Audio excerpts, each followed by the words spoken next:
Hi all, welcome to our channel. So आज हम review करने वाले हैं नया IPO Orkla India limited. So actually ये आज की डेट जो है इसकी लास्ट डेट है। आईपीओ की बात करें तो आईपीओ 29 अक्टूबर को ओपन हुआ था और 31 जो है आज उसका लास्ट डेट है आईपीओ अप्लाई करने का। Issue size around medium size का आईपीओ है, 1600 करोड़ के करीब का। और इसमें ऑफर फॉर सेल है 100% शेयर। सो इसमें कंपनी कोई पैसा नहीं रेज करेगी। सिर्फ प्रमोटर्स जो हैं, प्रमोटर फैमिली जो है मीरन फैमिली बेसिकली, वो अपने स्टेक्स को मार्केट में ऑफलोड करने जा रही है। तो इस आईपीओ में 2.28 करोड़ इक्विटी शेयर जो है ऑफलोड किए जाएंगे। और प्राइस बैंड रखा गया है 695 to 730। Now expected listing date of this IPO is around 6 November. और अगर हम इसकी वैल्यूएशंस की बात करें तो अपर प्राइस बैंड पे ये अराउंड एंड अराउंड 10,000 करोड़ का आईपीओ बनेगा। ऑन 28 अक्टूबर को यहाँ पे जीएमपी अच्छा था, क्योंकि 106 का जीएमपी था, जिसका मतलब है अराउंड 15% जीएमपी ब्लैक मार्केट में प्रीमियम चल रहा है। पर्पस ऑफ द आईपीओ जैसे मैंने पहले भी इन्फॉर्म कर दिया, कैपिटल जो है बेसिकली कोई नहीं इशू की जा रही, नहीं, सिर्फ ऑफर फॉर सेल है। तो जितना भी पैसा है बेसिकली वो कंपनी के प्रमोटर्स के पास जाएगा। Now on the next page, तो ये हम जानने की कोशिश करें कि ओकला इंडिया है क्या। So it's a leading player in package food industry. हम सब ने ये नाम बड़ा आसानी से सुना होगा, एमटीआर, ईस्टर्न, रसोई मैजिक, ये इनके बहुत ही आइकॉनिक ब्रांड्स हैं। एमटीआर में हमारे पास साउथ इंडियन फूड्स आते हैं जो प्री पैकेज फॉर्म में अवेलेबल होते हैं। और ईस्टर्न एक स्पाइसेस का बहुत ही इंपॉर्टेंट और वेल नोन ब्रांड है। सो इसी प्रोडक्ट कैटेगरी में ये स्पाइसेस बनाते हैं। और then ready to convenient food, जिसमें हमारे उपमा और poha and all that other things available होती हैं, जो आप किसी भी सुपरमार्केट में परचेज कर सकते हैं। इनके पास एक ब्रॉड प्रोडक्ट पोर्टफोलियो है, जहां पे 400 से प्लस कैटेगरीज के अगर प्रोडक्ट हैं। 2.3 million unit sold daily basis पे। तो काफी बिग साइज है इन टर्म्स ऑफ वर्क और प्रोडक्शन और sale. Then they have continuously, company अपने आप को इनोवेट करती रहती है, क्योंकि इस इंडस्ट्री में बहुत सारे न्यू एंड न्यू प्रोडक्ट्स जो हैं रेडी टू कुक फूड में आते रहते हैं। तो हम देखें कि इस कंपनी ने 42 new products launch in FY 23, और जिसमें 15 स्पाइसेस थे और 27 कन्वीनियंस फूड्स के प्रोडक्ट थे। देन ये कंपनी एक्चुअली मैन्युफैक्चर कहाँ करती है, मेजोरिटी ऑफ द मैन्युफैक्चरिंग अगर हम इस ग्राफ पे देखें तो it's basically part of the south India. तो द कंपनी के पास 9 मैन्युफैक्चरिंग फैसिलिटीज हैं cross 4 states. So basically, it's all in part of the South India, and one of the factories which they have come up with is in Rajasthan. So it's a development to be part of the North Indian market landscape. Now, यहाँ पे apart from that, manufacturing their own, they have a 21 contract manufacturing facilities जो अलग अलग states में already located हैं। And इनमें से 3 facilities जो हैं इवन आउटसाइड इंडिया भी हैं, क्योंकि कंपनी अब बेसिकली अपने एक्सपोर्ट को भी प्रमोट करने की कोशिश कर रही है। डिस्ट्रीब्यूशन नेटवर्क की बात करें तो 834 डिस्ट्रीब्यूटर्स और देन 1800 से ज़्यादा सब डिस्ट्रीब्यूटर्स हैं। कंपनी का प्रोडक्ट हर एक स्टेट में अवेलेबल है, 28 states, U6 union territories. So modern trade partners and 6 e commerce sites, यानी कि आप इनके प्रोडक्ट्स को जेप्टो, ब्लिंकिट जैसे e commerce, quick commerce websites पे भी खरीद सकते हैं।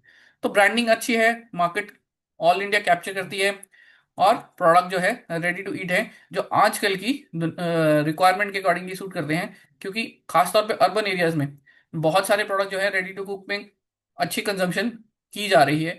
और मोर ओवर बहुत सारे प्रोडक्ट्स जो हैं कब लोग घर पे खुद भी नहीं बना सकते, तो इस चीज़ के लिए ready to cook feed, ready to cook meals की हमेशा डिमांड रहती ही रहती है। कंपनी के फाइनेंशियल परफॉर्मेंस की बात करें, यहाँ पे कंपनी ने परफॉर्मेंस जो किया है, अराउंड 2200 करोड़ का बिजनेस था जब वो 2022 में थी। वो बिजनेस बढ़ के अराउंड 2400 करोड़ हो गया है। तो यहाँ पे रेवेन्यू ग्रोथ जो है वो कोई एक्स्ट्रा ऑर्डिनरी ग्रोथ नहीं है, it's only around 3.5%। Then company profit making business है। 312 करोड़ का रेवेन्यू अबिड्डा, और 210 करोड़ का अबिड्डा जो था वो FY 22 में किया गया था। तो आज की डेट में ये अबिड्डा जो है 355, और पैट जो है वो बढ़ के 265 हो गया है। तो यहाँ पे भी देखें, यहाँ पे भी एक मॉडस्ट ग्रोथ देखने को मिलती है, अराउंड 8% का मार्जिन है, जिसमें एक्सपेंशन है। तो यहाँ पे कंपनी एज सच एक इन्वॉल्व बिजनेस है। तो यहाँ पे और मोर ओवर कंपनी कोई नई मैन्युफैक्चरिंग प्लांट्स भी नहीं लेके आ रही। तो यहाँ पे एक ऑलरेडी एस्टेब्लिश्ड बिजनेस है जहाँ पे एक ऑलरेडी स्केल आ चुका है। तो कंपनी के प्रमोटर्स जो हैं इस वक्त मार्केट लिस्टिंग का फायदा उठाने की कोशिश कर रहे हैं, और might be in the future they might be have a plan to expand beyond India और in global markets. So that is all speculations, and जब भी वो होगा तब हमें पता चलेगा। पर करंट सिनेरियो में यहाँ पे हमें एक अच्छा प्रॉफिटेबल बिजनेस जरूर मिल रहा है, but not a high growth business. अब क्योंकि एक वेल नोन ब्रांड है तो वो ऑब्वियसली एक मार्केट में प्रेजेंस होना बहुत ही ज़रूरी है, जिससे हम उसको आसानी से पहचान सकते हैं। शेल्फ जो भी है मॉडर्न ट्रेड, चाहे वो डीमार्ट हो चाहे वो रिलायंस बाजार हो, तो आप सभी के शेल्फों पे आपको एमटीआर के प्रोडक्ट्स मिल सकते हैं। तो कन्वीनियंस फूड की बात करें तो इनके पास 18.6% मार्केट शेयर है। और स्पाइसेस की बात करें तो द स्पाइसेस द कंपनी से market leader in the package spices market, जो कर्नाटका और केरला में ज़्यादा बिकता है। एमडीएच एक बहुत ही बड़ा ब्रांड है जो नॉर्थ इंडियन साइड पे बिकता है, और इनका जो प्रोडक्ट है बेसिकली ईस्टर्न का, वो साउथ इंडिया में ज़्यादा बिकता है। वहां पे इनके पास सिग्निफिकेंट मार्केट शेयर ऑफ 30% और 40% है। Then this second largest player है आंध्र प्रदेश और तेलंगाना में करीब करीब 15% मार्केट शेयर के साथ। एक्सपोर्ट्स की बात करें तो लार्जेस्ट एक्सपोर्टर ब्रांड है और 24 कंसेक्टिव ईयर्स एज पर what company has given in their red herring prospectus. अब हम इनकी बात कर लेते हैं कि क्योंकि वैल्यूएशन को समझने के लिए हमें पीयर्स का होना बहुत ही ज़रूरी है। यहाँ पे एक प्रॉब्लम है कि हमारे जो ब्रॉडर कंपनीज एफएमसीजी में लिस्टेड है वो एक्चुअली बहुत ही ब्रॉड है। तो टाटा कंज्यूमर है जिसके पास स्पाइसेस का ब्रांड भी है, जिसके पास रेडी टू कुक फूड्स भी है, सॉल्ट्स भी है, और बहुत सारे other products. And similar is ITC, again a conglomerate with lot of businesses part of it. तो that becomes a challenge to valuate, but these are the two available as of now. इसके अलावा अगर हम बात करें तो हमारे पास छोटे प्लेयर हैं, वो एक्चुअली बहुत ही छोटे प्लेयर हैं। कुछ तो एसएमई एक्सचेंजेस पे लिस्टेड हैं, तो वो कंपेरेबल बिजनेस नहीं बनाते। बट यहाँ पे अगर हम सिंपली एफएमसीजी कंपेयर करने की कोशिश करें तो कंपनी का मार्जिन जो है अराउंड अराउंड 16% है, और टाटा का जो है बिटा मार्जिन 13% है। ITC is way above in all in this category. PAT margin against around 10% है, which is comparable to Tata consumers. और ROC, this company is way better with return on capital employed around 32%। और current higher price point के ऊपर अगर हम estimate करें तो हमारा पीई रेशो जो है 39 के करीब बैठता है। सो मेरे अकॉर्डिंगली ये एक मॉडेस्ट नंबर है। It is not high, it is not too low. So यहाँ पे कंपनी के जो प्रमोटर्स हैं वो गुड वैल्यूएशन पे ऊपर लेके आए हैं बिजनेस को। और सेल्स की भी बात करें तो 24 around and around 4 to 5x जो है मार्केट कैप बनेगा। तो जीएमपी को देखते हुए यहाँ पे पॉसिबिलिटी है कि हमें कुछ ठीक ठाक लिस्टिंग देखने को मिल सकते हैं। मोस्ट प्रोबली आईपीओ जो है अपने लिस्टिंग प्राइस जो है आईपीओ में अपने अपर बैंड से नीचे तो होने के चांसेस कम लग रहे हैं। Now the question comes to you कि हमने कंपनी के बारे में जान लिया, कंपनी एक बहुत ही अच्छा ब्रांड है, वो क्या बनाती है, प्रॉफिटेबल बिजनेसेस हैं। तो नाउ क्वेश्चन इज कि आप इसमें अप्लाई करेंगे कि नहीं। आई रिक्वेस्ट कि आप कमेंट्स के नीचे अपना शेयर करें, अगर आप अप्लाई करने वाले हैं तो क्यों करने वाले हैं। नाउ क्यों करने वाले हैं इस चीज़ के लिए मैं आपको कुछ पॉइंट्स छोड़े जाता हूँ लास्ट में। स्ट्रॉन्ग ब्रांड है, जीरो डेट है, रिटर्न ऑन कैपिटल एम्प्लॉयड बहुत ही अच्छा है, revenue growth not so good. So single digit revenue growth है वो भी लो लेवल में। कैपिटल इन्फ्यूजन नहीं है यहाँ पे, कंपनी के पास कोई भी फ्यूचर ग्रोथ प्लान नहीं है इस कंपनी को और साइज को बिग करने के लिए।